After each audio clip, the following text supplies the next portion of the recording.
Hey, what's up? It's Kit. Time for another video. Today, I'm going to show you how to make a Thai rubber jig. This is one of the most, I would say, useful jigs to have in your arsenal. Very easy to use, pretty straightforward, and doesn't really take a lot of effort to make, and more importantly, to use. It pretty much catches a lot of fish, and all you have to do is just reel. Okay, so that's something that I think merits you going out of your way to make one of these. Now, if you're new to the channel, this channel talks about the hows and whys of fishing. We cover everything from big game, ultralight, everything in the middle, including fly fishing. And today, we are adding a video to the Thai rubber playlist, and we're gonna make one from scratch. Alrighty. Now, this channel is a fishing education channel. And although there are some fishing videos, a lot of the content in the channel is educational. All right. So if you like that sort of thing, go ahead and subscribe, because if you found this video, it most likely YouTube's not going to show it to you again. It has a nasty habit of doing that lately. All right. So go ahead and subscribe, like the video, especially for those that don't know how to look into their history or in the browser history. Okay. Now, we start with a dowel. Okay. And this is a 2 millimeter dowel. I found this lying around in the shop and said like, hey, I'm going to use this for, this tutorial. Just cut it up. And what I've done before that was to actually go to a website, just type in lead calculator, LED calculator, lead weight calculator in Google search. And what happens is that it shows you a few websites. Go to one of those websites, and then it'll show you like a table. Okay, you could plug in the dimensions and everything, but the most important thing is actually choose the cylinder as a shape. And then this particular one has a dimension of a diameter of 2, and then 2 cm, and then a width of, or the length, because there's length and then there's the width, or length and the diameter. So the length is 2 cm, and the diameter, no, sorry, the length is 2, and then the diameter is 1.3. Actually, those figures are interchangeable. Okay, and then you'll come up with something like 4.3 or 4 40 mm, 40 grams actually, give or take. All right, and then from there, what I've done is to drill a hole on top like this and make sure that it's centered. Okay, so what I've done is to cut it and then sand the sides a bit so that it has a softer edge like this. Okay, drilled it, center. Be very careful when you're doing this. Okay, wear eye protection. All right, so there's a hole there, and then I take a nail. This is 3 millimeters. Okay, so the hole here is 3 millimeters, and then what I've done is to actually recess it. Okay, as you can see there, you don't have to do that. I just put a recess on that just so it looks kind of cleaner. Okay, but what you want is to be able to put a nail on there. Okay, and this is 3 millimeters, and it fits snugly. And this is going to be your hole. So basically now what we're going to do is actually make a mold for this. Okay, so from here, I'm going to put a camera on a tripod, and then we'll be working on the floor. Okay, to start this whole process, what we need to do is to make a mold box, and we're using Legos for this.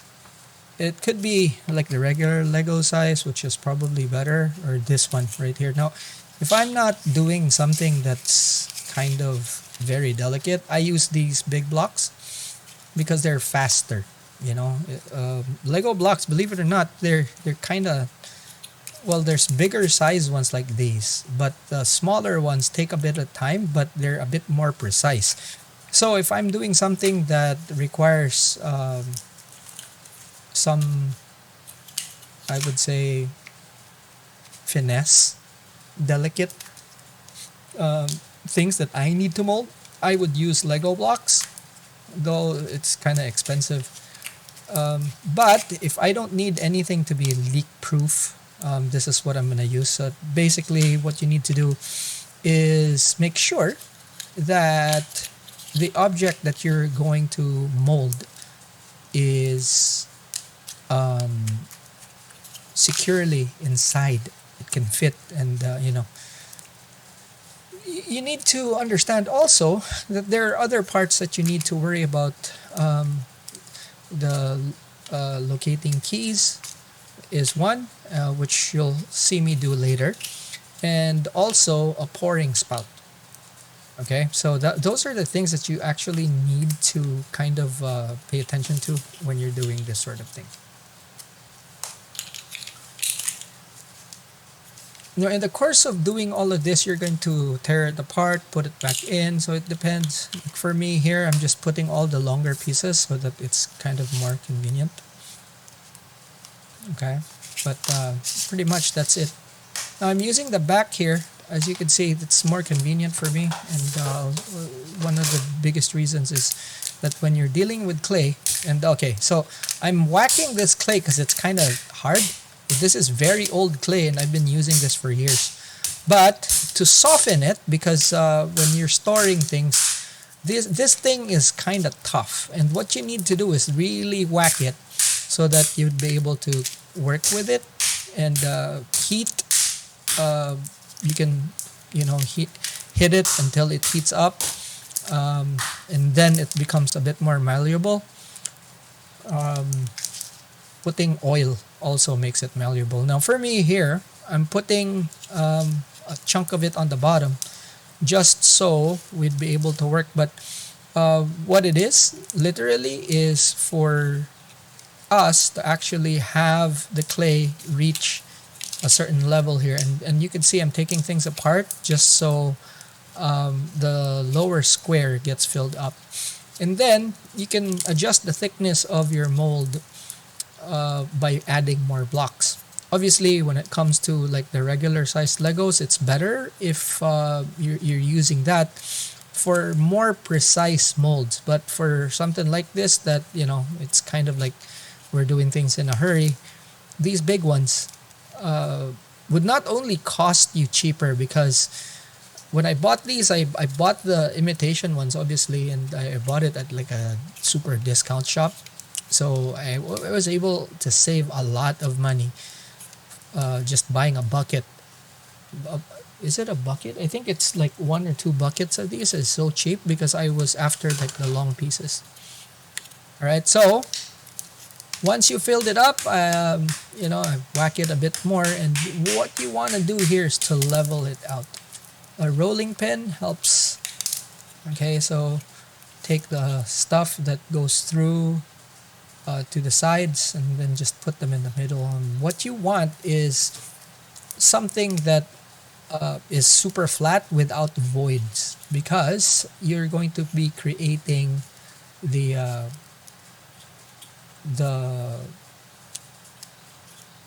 what do you call this? You're going to use the surface to mold. So you're going to embed the art that you want to copy right there. So a rolling pin helps. I have like a box of the materials I put in, including some of the tools that you'll see here that I'm going to be using, like spatulas and stuff like that. I have like a container on the side that houses all of them. So right now you're just flattening it, right? And ensure that the surface is as flat and as void free as possible.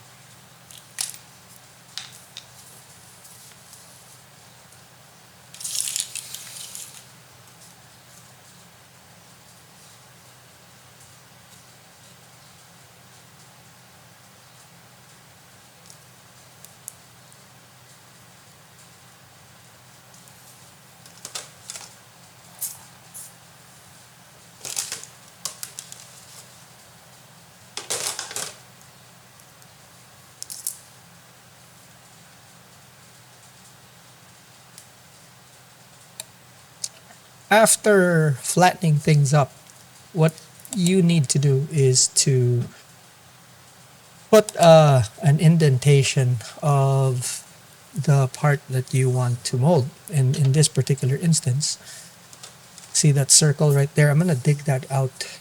And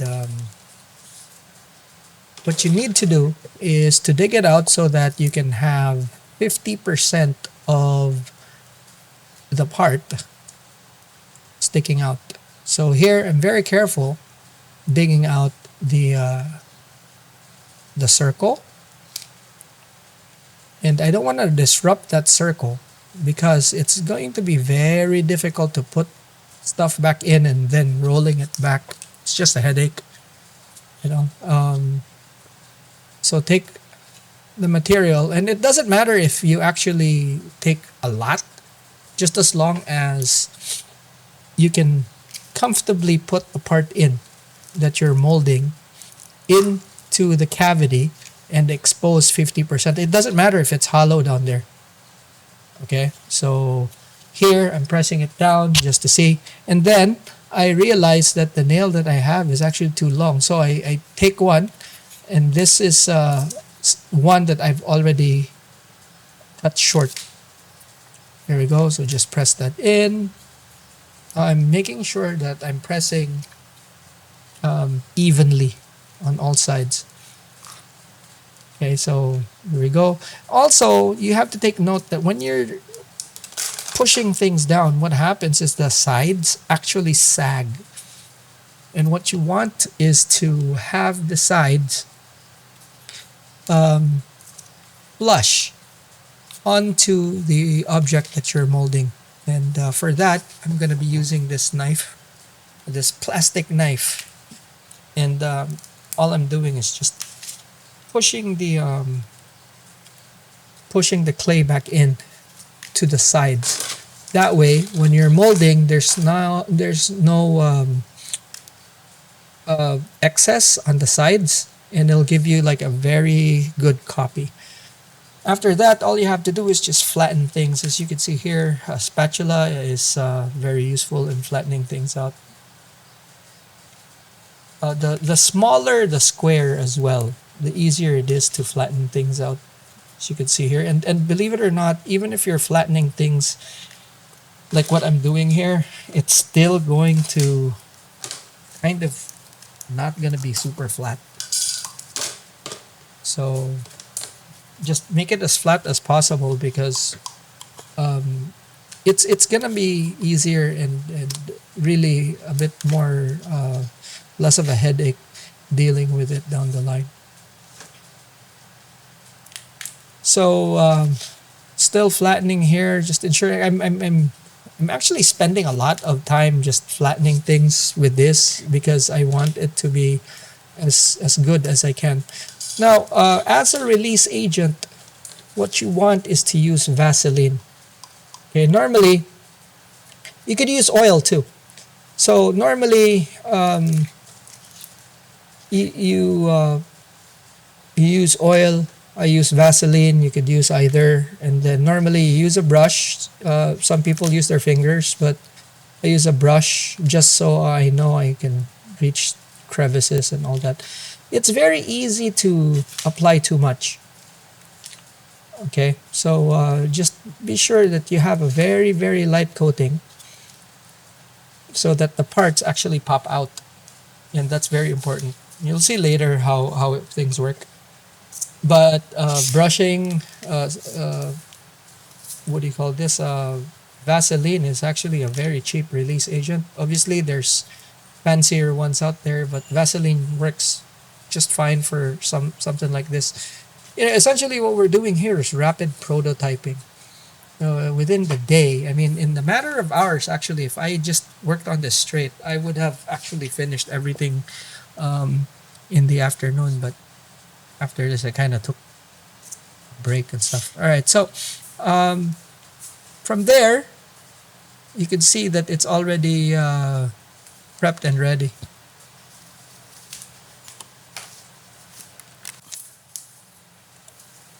Okay, so one thing that I actually forgot to do here is putting location keys. And I'm using a piece of wood right here to put an indentation. Basically, what's going to happen is that when we're because we're first what we're doing here is actually making a positive of the mold. Okay, so we're molding a positive from a plug, and what we're doing here is making these location keys, as we call them, and this would ensure that the mold is going to be perfectly centered. And when we're done with this, it's going to be a positive, so those voids are all going to be filled with the body filler that we're using. We're brushing more of the petroleum jelly here because what we're doing is these voids are going to be filled with body filler, and we don't want that to stick. And Vaseline is a very good release agent for this. So um, make sure that you're actually brushing. Now you could use drill bits to put circular keys. I'm using a rectangle, and I'm going to be using this going forward. I find them to be a very accurate, and I don't have to put them in near the part. I'm just gonna put the sides, and after everything, after molding, I was actually very happy with the result. So going forward, this is what I'm gonna be using.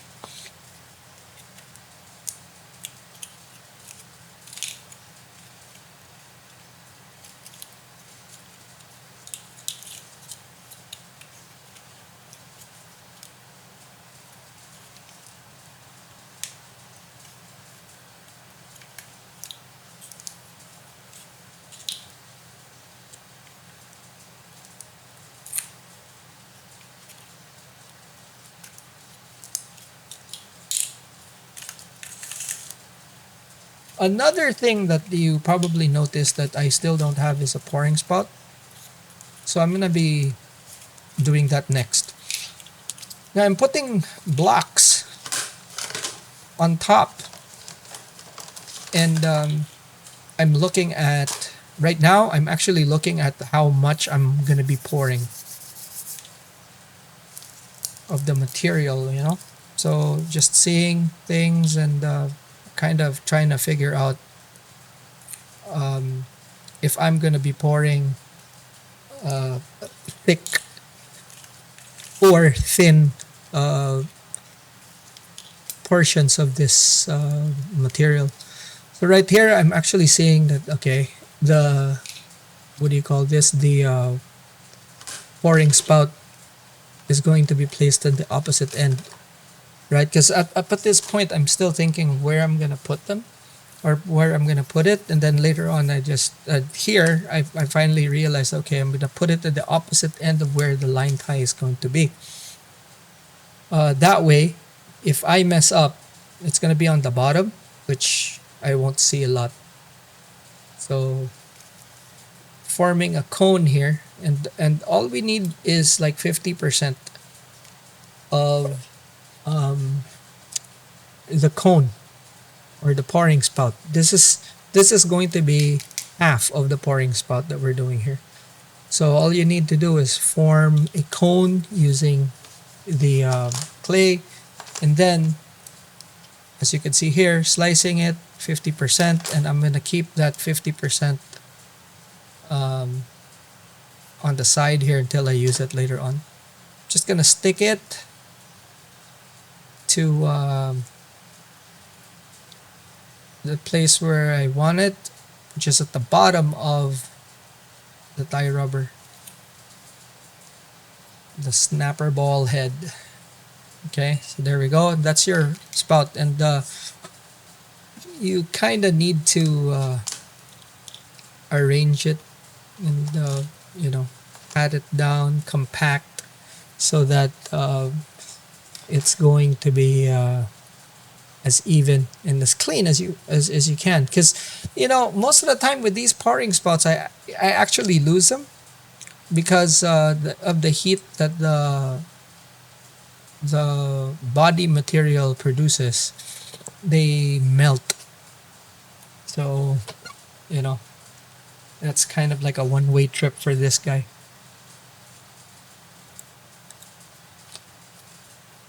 And then after that, we're just gonna be applying Vaseline again, just doing once over and seeing like all the and make sure that everything is coated so that it releases. That's very, very important.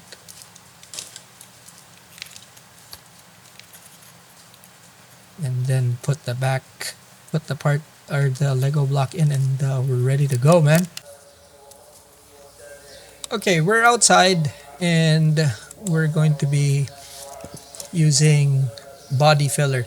The first thing I'm using here is actually a colorant. This is a general purpose colorant that I'm using because the body filler that we have, it's white or gray. And guess what? The hardener that they gave is white, and when you mix them together, you don't really see what's happening. So to ensure that I've mixed it thoroughly, I put a colorant on. Now, it's very important to stir your resin. Okay, this body filler, I'm stirring it so that the resin and the what is it? It's the resin and the compound, I guess, gets mixed in.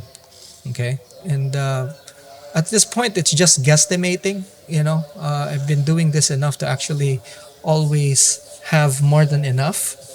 So I'm just putting the body filler in a cup right here.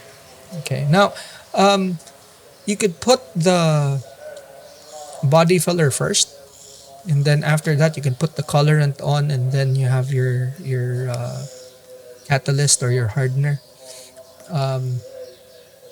But what I'm doing here is I put the colorant on, but later on you'll see that I'm actually putting the colorant after I put the doesn't matter what the order is for the material and the colorant.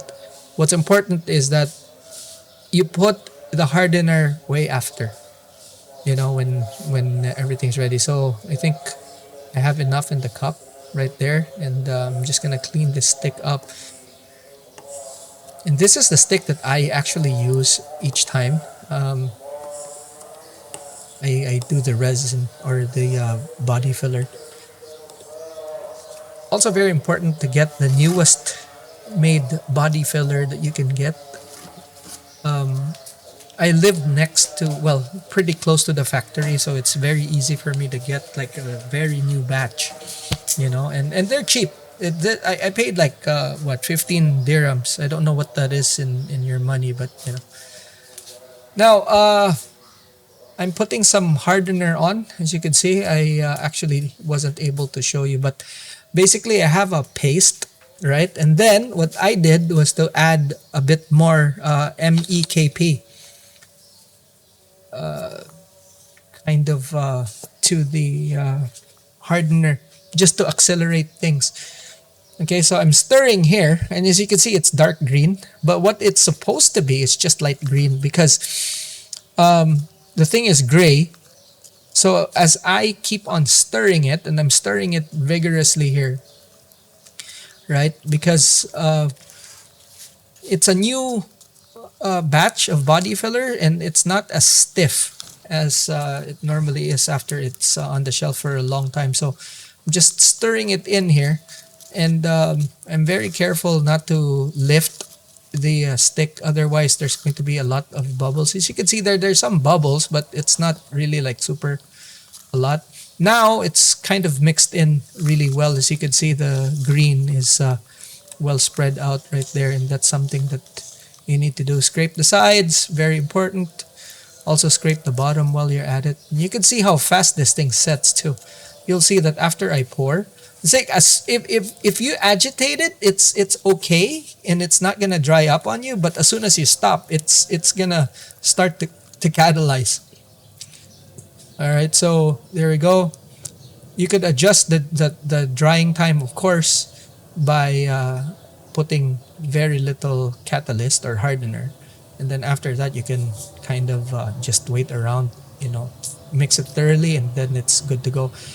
I am putting a little bit of the catalyst or of the body filler here on the part so that the, you know, if there are bubbles, it rises up fast. Okay, so uh, before I pour everything, and as you can see, it's just stirring it again. As you can see, it's actually starting to harden while I'm pouring this, and I realize that, so I just like tip it over as much as I can. I kind of messed up here and put too much of the hardener, so just dumping it all in as fast as possible. Um, and that's that right about here. I realized that it's starting to stiff up on me, and it's gonna dry up fast. So you know, I just put however much, and then very important for you to tap it. And I'm tapping so much right here, just so, you know, getting it still in the liquid state so that everything settles. And bang, just like that, I already see that. Okay, that's it. It's stiff. Not gonna happen. Okay, there we go. So that it's set there. It's actually coagulated already. So you know, I'm just gonna leave this here, and bang, that's it. See, it's dry.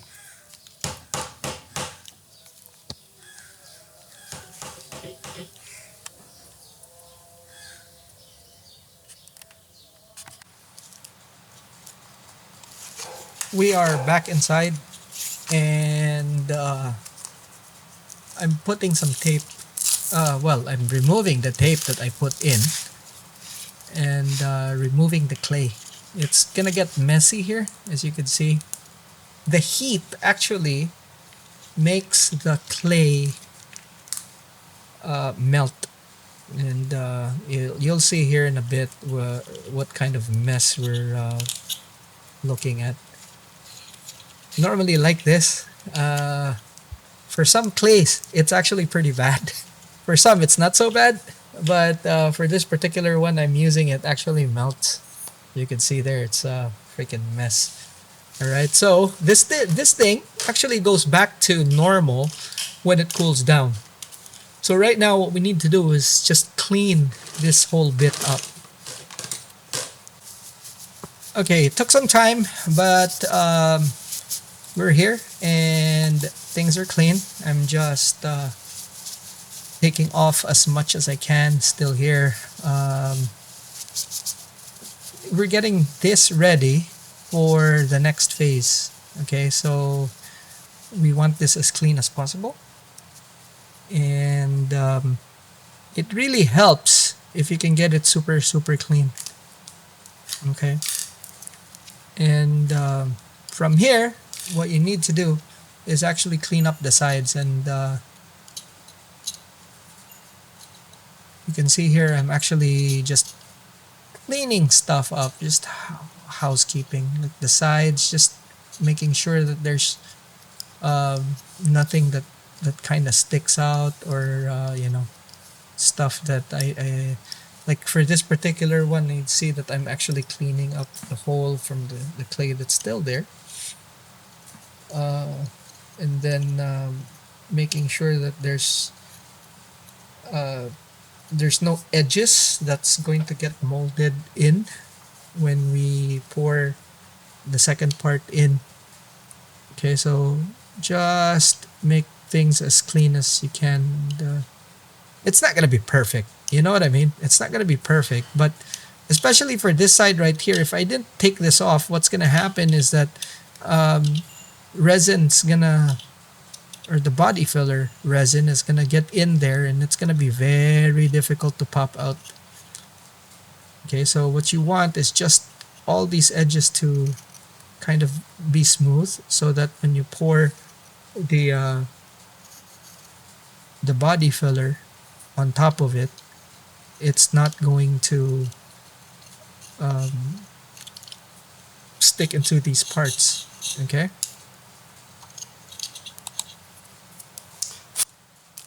So when things are ready, what we need to do is brush everything with um, Vaseline or petroleum jelly, whichever you want to call it. And you could notice there that I've already also put in the spout. That's another the other half. Okay, so I'm brushing the keys, ensuring that I brush those because it's very important, especially when you're doing the edges of this. It's gonna be very difficult for the location or the locator pins. And the way we're doing things here, it's kind of sketchy because the Lego blocks, when you take it off, they're not going to be 100% sticking to the sides. And normally, when you do this, you actually have like a, what do you call this? A different box. But we're sticking with the Legos. We're going to have an overrun on the side, but that's fine. Okay. Putting it on that way. Boom. As you can see, there's voids on the side. It's not like 100% flush, but that's fine. All right. Now we're ready.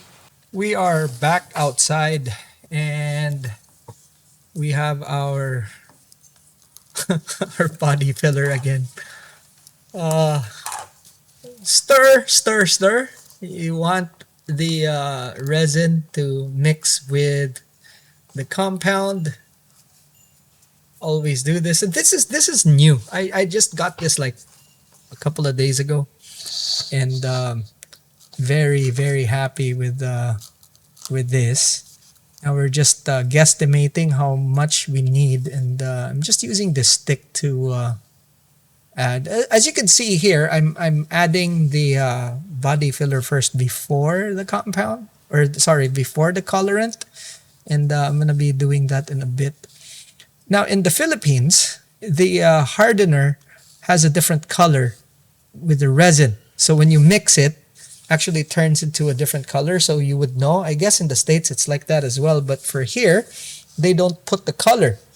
And when I ask the guys over at the shop why they don't do that, they go like, the professionals know.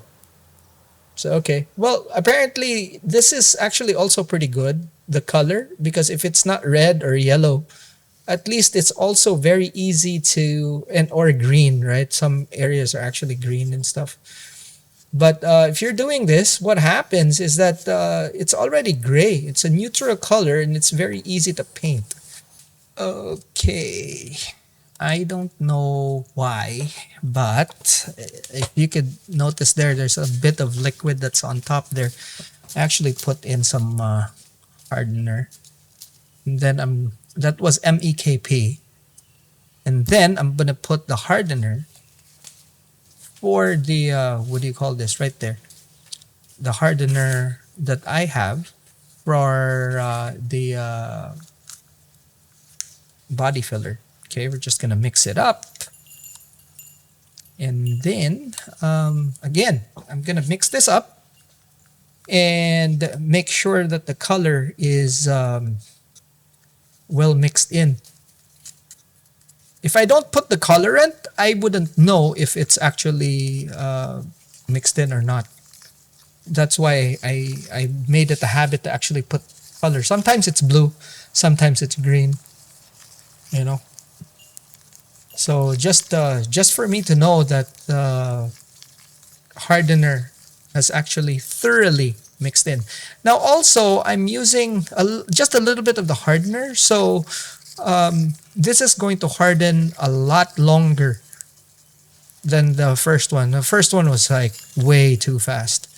But this one I actually had to go inside, film something else, and then go back and do this. So again, I'm putting a little bit of this thing onto the part so that if there are bubbles, it goes up fast. And it's kind of like just making sure that there are no voids in that part. If there's small bubbles, that's fine. You know, that's all in good. You can see here that I am pouring, and this is so cool because once I do this, it's just enough. It's literally just enough to fill everything up. And I was so happy that you know, the estimate was actually pretty good.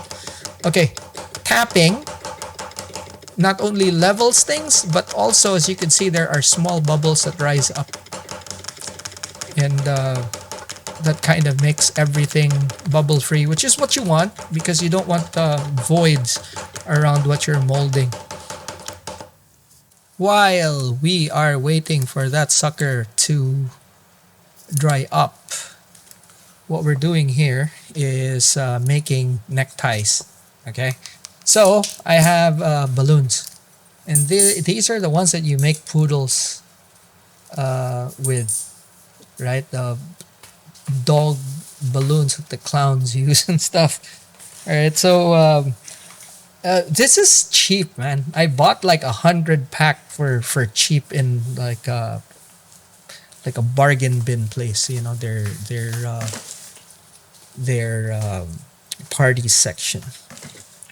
Now, very first thing is to cut the end. Okay, so as you saw me, and you will need like very sharp scissors for this. Okay, and also, as you can see here, I am cutting the end of a box cutter because I want the edge of this particular knife to be as sharp as possible, and you'll see why in a bit. Now, first step is to cut the balloon in half, and you want to split this into like 2 parts. Okay, now for me, this is actually the hardest part of the operation. Not this bit. This first cut's actually quite easy. It's the second cut that's going to be a headache. Okay, so we'll cut this. I'm gonna cut this in half, and then after that we'll go back, and I'm gonna show you exactly what happens after we cut it in half.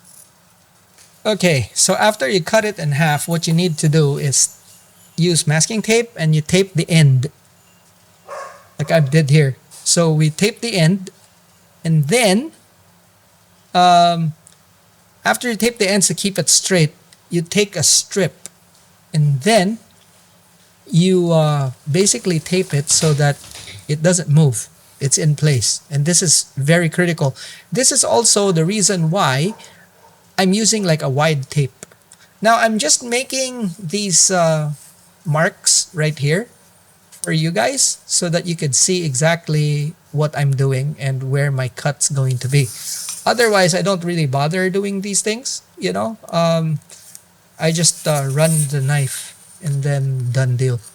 So for this one, I'm actually showing you guys like how you could do it so that you could actually get a lot more parts for this balloon, as you'll see in a bit. Okay, so I'm just marking the lines of where the knife should be running, and make sure that you have the lines all the way to the end. It's so easy to actually mess up and you know, kind of not reach the end, but you have to.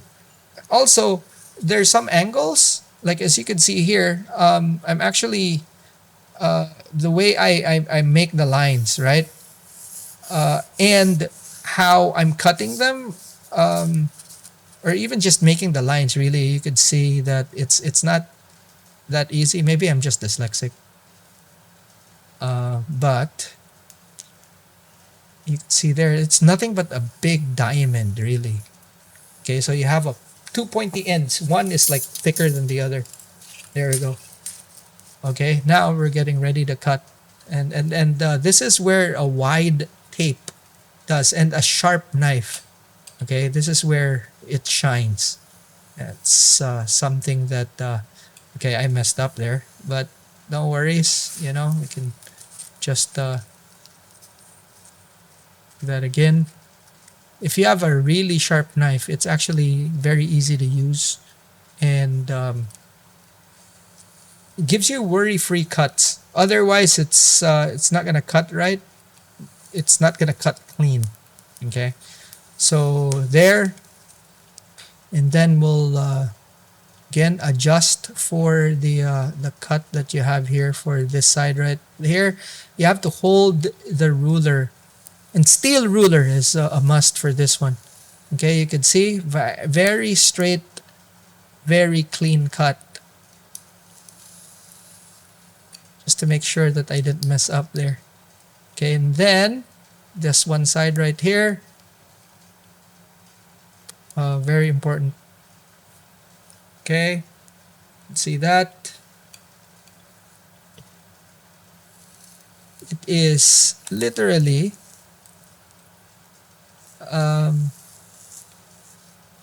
it's easy. Honestly, it's so easy. You know, and now I'm just making sure that the cut here is like clean, right? Now, again, just making sure that the ends are actually tapered right. Okay, now you take this, okay, and guess what? That is a necktie on its own. That's why I did that last cut. Okay, you take this off, you have a necktie.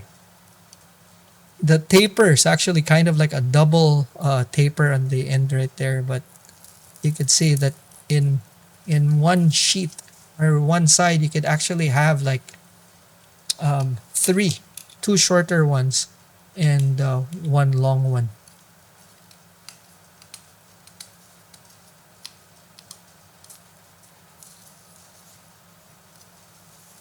There we go. So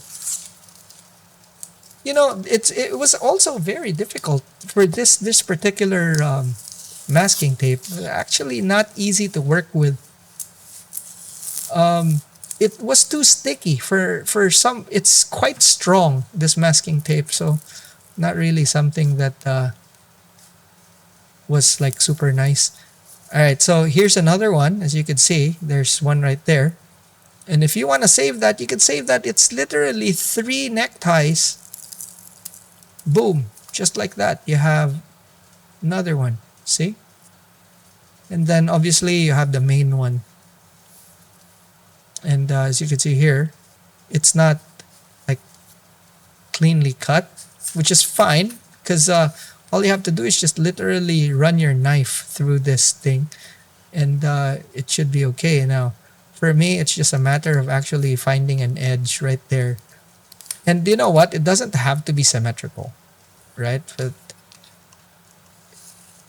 just cut it like that and you have like a diamond tip.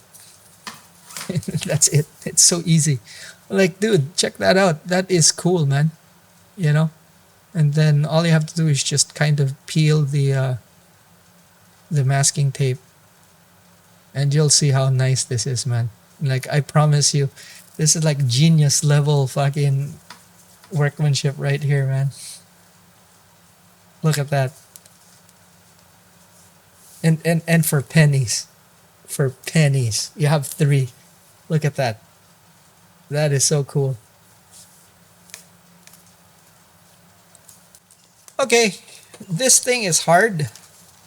And we're going to demold. And the same steps apply, basically. You need to remove it. And by the way, this is still kind of hot at this point in time. And it stinks as hell as well. And look at this. The clay has melted again. So this is a throwaway. For me, I just take that off. I just clean that out and then, you know, that's a write-off. I don't put it with the mother batch. Now, there's a few things that we need to do here. We need to clean the sides. And clean the sides with a knife, actually. Because what we need to do is, like, remember I told you that body filler, what's going to happen is that since it's not flush, we're going to have an overrun. And that's exactly what happened here. After we clean the sides, we have enough so that we can actually kind of crack this thing. Okay, so we're just inserting the knife and cracking. Now, remember, remember when I told you about the location pins? Okay, so we have to be very careful not to break those. Um, but you can see here that this just the overrun is actually giving us a problem. Luckily, this carving knife is actually helping me out here. And bang, we finally got it. Just like that. Okay, so a little bit more of the convincing, and then after that, we should be there. And as you can see, bang, just like that. Okay, probably a bit more. It's so exciting, man. You know, every time this happens, it's like unwrapping a gift. Okay, now we're outside and we're gonna mold this sucker. All right. I have it in the lead pot's hot. Lead is there already, and we're doing the very first pour on this. Now I'm with my daughter, and she's handling the lighting here.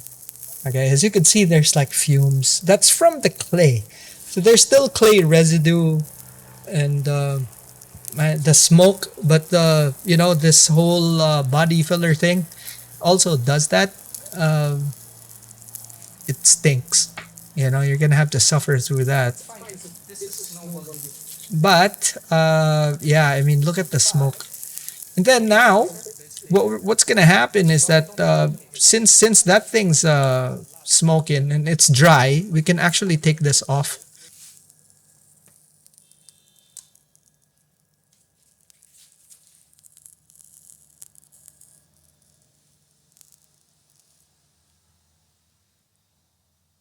Okay, closer look. That's not bad, man. It looks good. Okay, so after the molding bit, what we're gonna do is actually do a little bit of cleaning, just shaping stuff, filing the what do you call this, the lead, just cleaning the holes up and stuff. And then what after that, we're gonna do some painting. I'm using powder paint here, so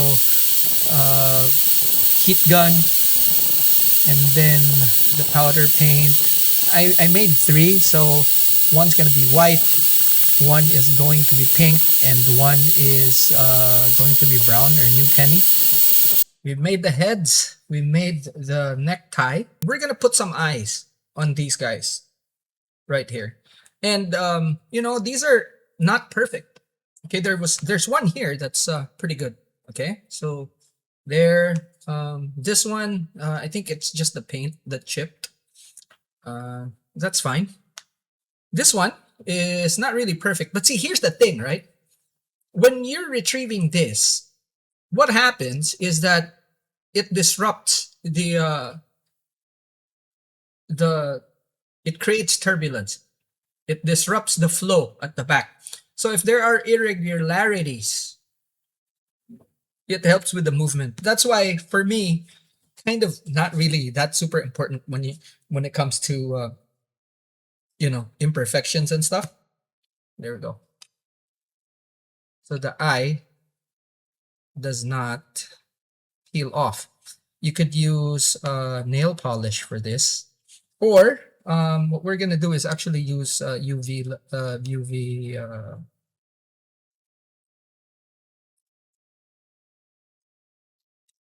We're gonna use UV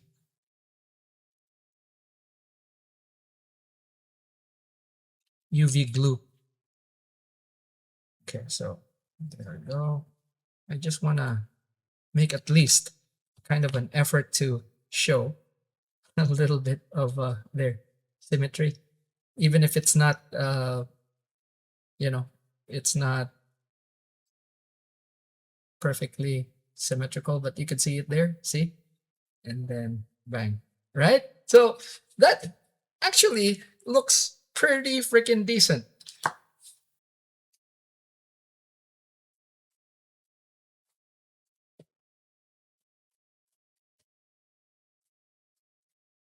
I'm gonna make for the white one, and we're gonna add a little bit of hair.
Okay, I'm going to be using 55-pound braid for this. And then the hooks are going to be octopus hooks.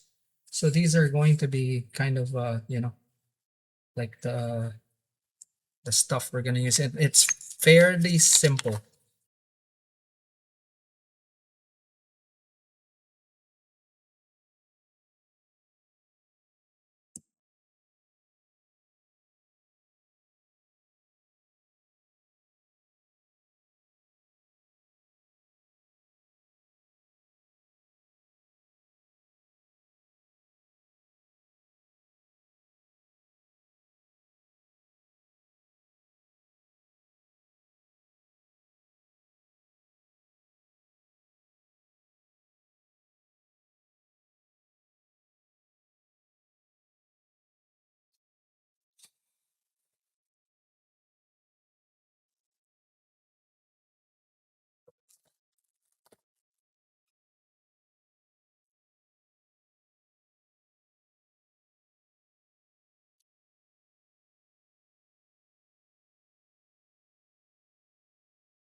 Holy crap, guys. Okay, so boy, that was a long day. So it started like really early in the morning. You wouldn't know this, but it is now almost 9 o'clock. It's actually 9 o'clock. All right. And we've just pretty much finished with this. There's still some coating that we need to do for these things. So from making the heads, the mold for the heads, to making the skirt and the eyes for three of these things. Okay, and we have a bit of variation. Okay, as you can see here, these guys are ready to catch a fish and then some. All right, so some fancy hooks and assist hooks. All right, I'm very confident that these guys would actually catch fish. I'm looking forward to using them, but yeah, as you can see there, wow, right? Some, I'd have to say these are better than what I expected them to be.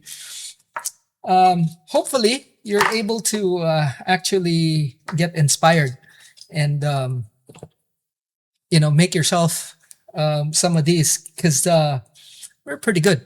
Again, I've used body filler for the what do you call this? A body filler for the mold. But normally, if we had more time, I would actually use not plaster, but cement, white cement. Okay. But that takes a while to dry. But it makes the best molds and they last a hell of a lot longer as well. Now, if you are using body filler, what you need to do is to make sure that the material that you're buying just rolled off the factory. And that's very, very important because like mine, okay, the factory is pretty close, okay?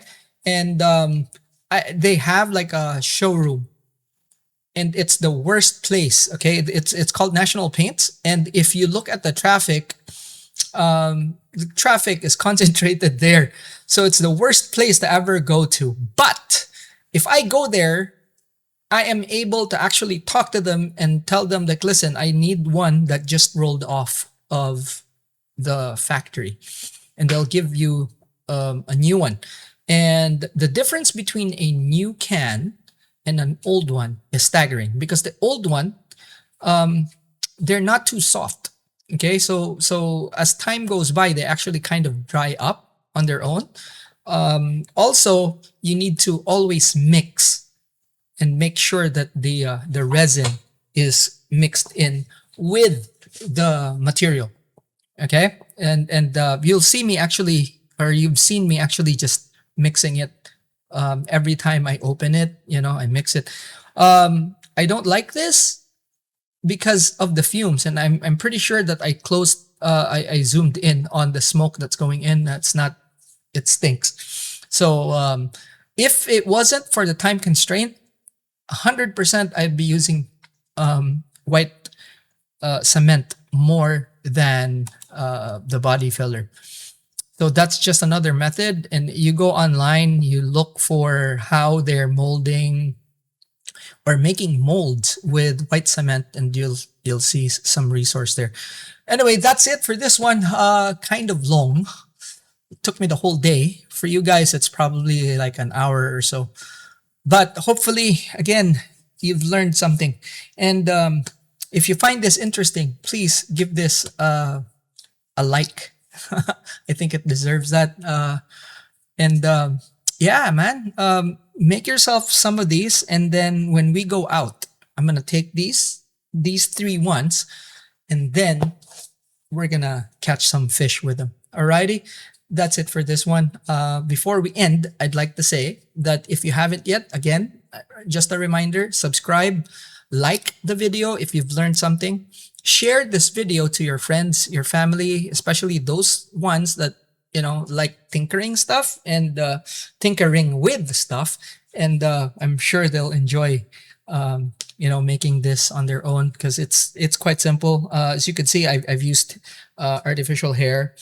I've used the rubber stuff that you get from like the bracelets, and you can get them in the bead shops. Okay, these rubbers, and then balloons for the necktie.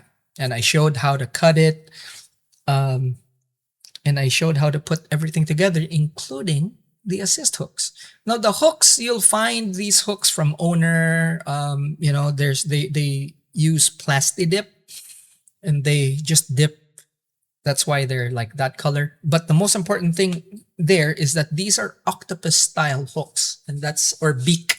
These are the ones that you need to look for, because they're quite strong, and for this purpose, they're actually quite good. Alrighty, that's it for this one. Oh, members, thank you very much. Thank you very much. I really appreciate you guys. If you want to help the channel out, memberships, click on the join button. There's choices there, how much you want to support the channel. No pressure. Alrighty, and that's it for this one. Thanks so much for watching. I'll see you in the next one. Class dismissed.